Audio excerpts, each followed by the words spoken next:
Na raiz da vida humana, existe uma briga intensa. De um lado, o corpo com desejos selvagens. Do outro, o espírito buscando algo maior.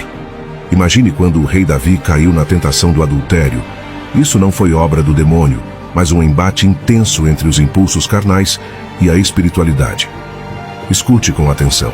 Se você acha que seus desejos são culpa do diabo, você pode estar terrivelmente enganado. Eu vou lhe dizer a verdade. O que fazemos entre os lençóis cria laços na alma, conexões que nem imaginamos.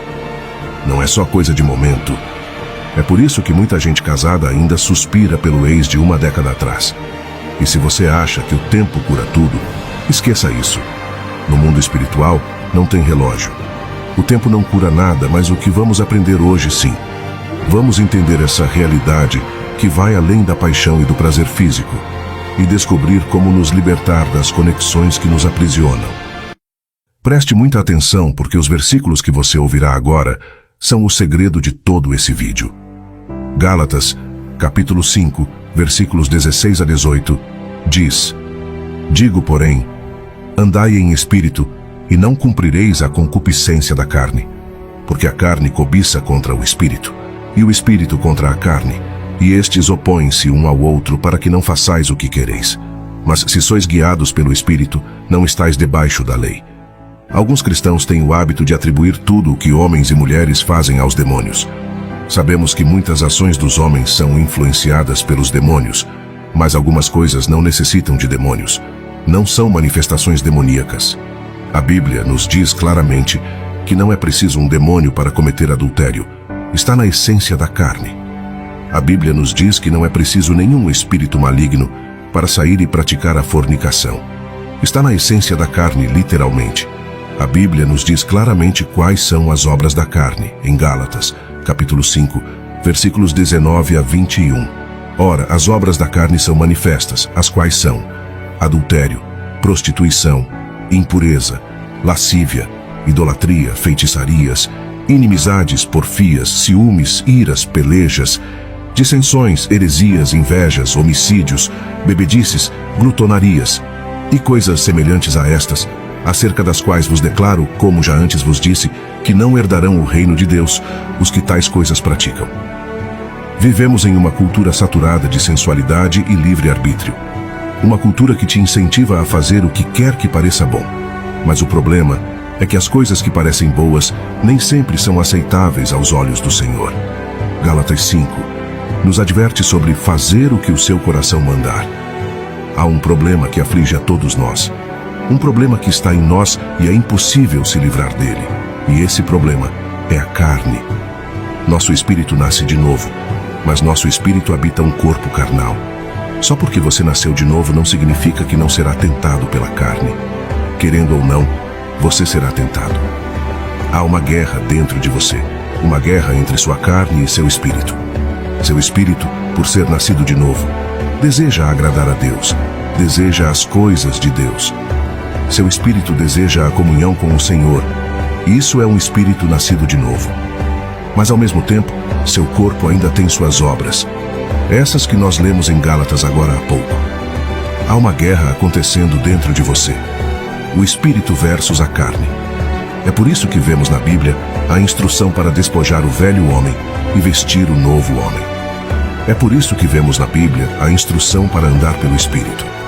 Há uma guerra acontecendo dentro de você, como está descrito em Gálatas, capítulo 5, 16 a 18. O seu espírito está lutando com todas as forças contra a sua carne, e ela da mesma forma luta contra o seu espírito. Quem ganhará essa guerra depende de você. Quem você alimenta? Sua carne ou o seu espírito? Paulo descreve um conflito que ocorre no coração e na mente de todo cristão. Nossa carne deseja uma coisa, e nosso espírito nascido de novo deseja algo muito diferente. Isso ocorre por causa do novo nascimento. Uma pessoa natural, ou seja, uma pessoa carnal, não tem esse conflito dentro dela porque está vivendo na carne. Pois a carne luta contra o espírito e o espírito contra a carne. Esta é a chave para você e para mim: andar no espírito. No entanto, é importante notar que andar no espírito nem sempre é fácil. Muitas vezes é uma batalha. Há uma batalha acontecendo dentro do cristão, e a batalha é entre a carne e o espírito. Há uma guerra dentro de você, como Paulo escreve, pois estes são contrários entre si, não vivem em harmonia, são completos opostos. Quando Davi cometeu adultério, ele não estava possuído por demônios, ele estava simplesmente agindo em sua carne. Nossa carne anseia por sexo, e isso é completamente normal e natural. Algumas pessoas tentam demonizar o sexo e transformá-lo em algo maligno. Mas o sexo não é mau ou ruim. É uma união maravilhosa que Deus criou para um homem e uma mulher se envolverem juntos no ato dentro de um casamento santo. No entanto, nossa natureza pecaminosa tenta buscar o sexo fora das restrições do casamento, e nossa cultura pecaminosa tenta nos incentivar a ter relações sexuais fora das restrições do casamento. Portanto, o desejo do corpo por sexo é normal, mas onde perdemos o rumo é quando ultrapassamos os limites que Deus estabeleceu claramente para nós. Um homem e uma mulher casados em matrimônio santo. São os desejos da carne, o corpo humano, que se perdem ao tentar obter algo natural, mas por meio de meios não santos. Uma das muitas razões pelas quais Deus estabeleceu esses parâmetros rigorosos para o sexo são as consequências físicas e espirituais disso. 1 Coríntios capítulo 6, versículos 15 a 17 nos diz: Não sabeis vós que os vossos corpos são membros de Cristo? Tomarei, pois, os membros de Cristo e os farei membros de uma meretriz? Não, por certo. Ou não sabeis que o que se ajunta com uma meretriz faz-se um corpo com ela? Porque serão, disse, dois numa só carne. Mas o que se ajunta com o Senhor é um mesmo espírito. Ao se unir com alguém em fornicação, você está se ligando a essa pessoa no espírito. Está literalmente dizendo no mundo espiritual que vocês são um. Duas pessoas envolvidas em fornicação podem ter uma relação tão prejudicial e negativa que você se pergunta por que elas não seguem caminhos separados. Elas desejam se afastar uma da outra, mas não conseguem.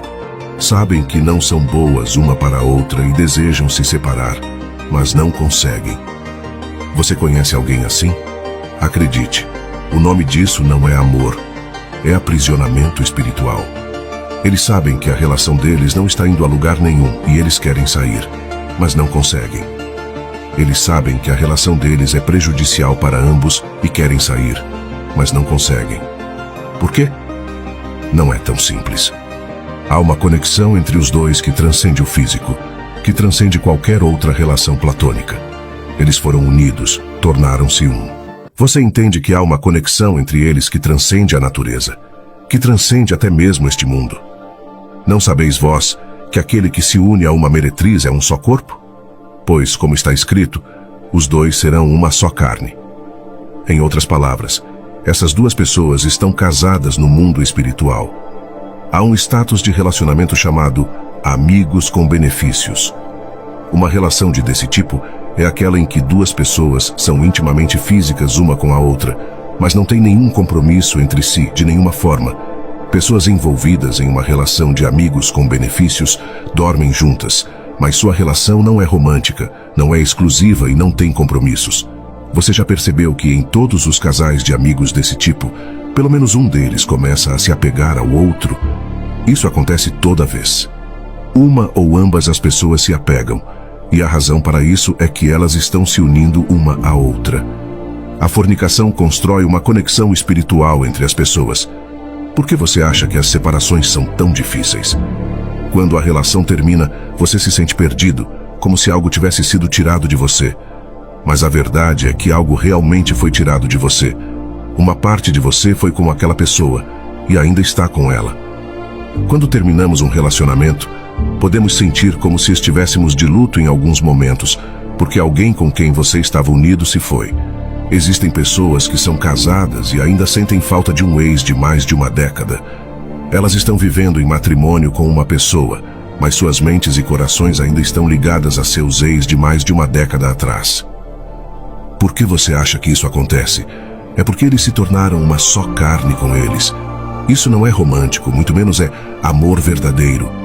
Pare de acreditar no que o cinema diz. Pare de acreditar no que pessoas distantes de Deus dizem. Isso faz sentido para você? Você ouve a frase, o tempo cura tudo, mas não. O tempo não conserta as coisas do espírito.